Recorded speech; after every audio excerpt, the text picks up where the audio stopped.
Hello friends, வணக்கம். இன்றைக்கி முருங்கைக்காய், மாங்காய், சுண்டைக்காய் வத்த குழம்பு எப்படி செய்கிறதுன்னு பார்க்கலாம். ஒரு கடாயில் 1 டம்ளர் தண்ணி ஊற்றி வச்சுருக்கேன். 2 பெரிய வெங்காயம் ரஃப்பாக கட் பண்ணி போட்டுக்கலாம். ஒரு 5 தக்காளி அதுவுமே ரஃப்பாக கட் பண்ணி போட்டுக்கிறேன். பூண்டு ஒரு 10 பல் பூண்டு எல்லாமே போட்டு நல்லா கொதிக்க வச்சு வேக வச்சுக்கலாம்.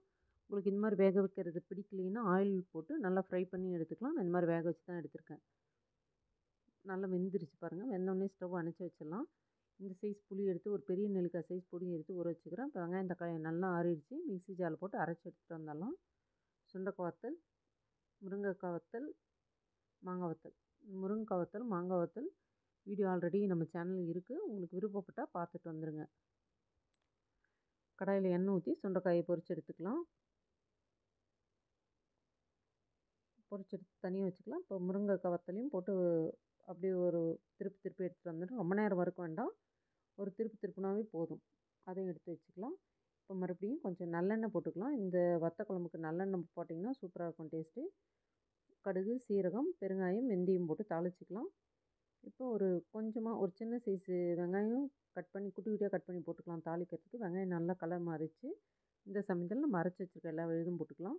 1 டீஸ்பூன் மஞ்சள் தூள், 2 டீஸ்பூன் தனி மிளகாத்தூள், 1 டீஸ்பூன் 2 டீஸ்பூன் தனியாத்தூள், 1 டீஸ்பூன் தனி மிளகாத்தூள், 1/2 டீஸ்பூன் மிளகுத்தூள், உப்பு 2 டீஸ்பூன் அளவு போட்டிருக்கேன்.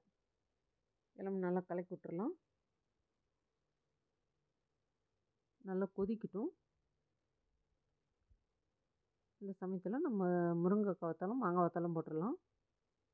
டேஸ்ட்டு சூப்பராக இருக்குங்க. இந்த மாதிரி ஒரு தடவை செய்து பாருங்கள். ரொம்ப நல்லாயிருக்கும். இந்த வீடியோ உங்களுக்கு பிடிச்சிருந்தால் லைக் பண்ணுங்கள், ஷேர் பண்ணுங்கள், சப்ஸ்கிரைப் பண்ணுங்கள். ஒரு 2 நிமிஷம் நல்லா கொதிச்சோடனே கொஞ்சம் தண்ணி ஊற்றிக்கலாம் தேவையான அளவு. இப்போ புளி நம்ம ஊற வச்சுருக்க புளியெல்லாம் நல்லா கரைச்சி வடிகட்டி நல்லா கொதிக்கும் போது இந்த புளி ஊற்றிடலாம். நல்லா கொதிக்கணும். இந்த மாங்காய் முருங்கைக்காய் வத்தல் நல்லா கொதிக்கணும். அந்த சமயத்தில் புளி ஊற்றிடலாம். இது அப்படியே நல்லா கொதித்து வரட்டும்.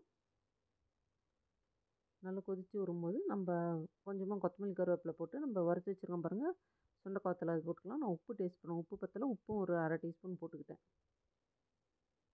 அவ்வளோதான். நல்லா கொதிச்சிருச்சு. சட்டுன்னு வேலை முடிஞ்சிருங்க.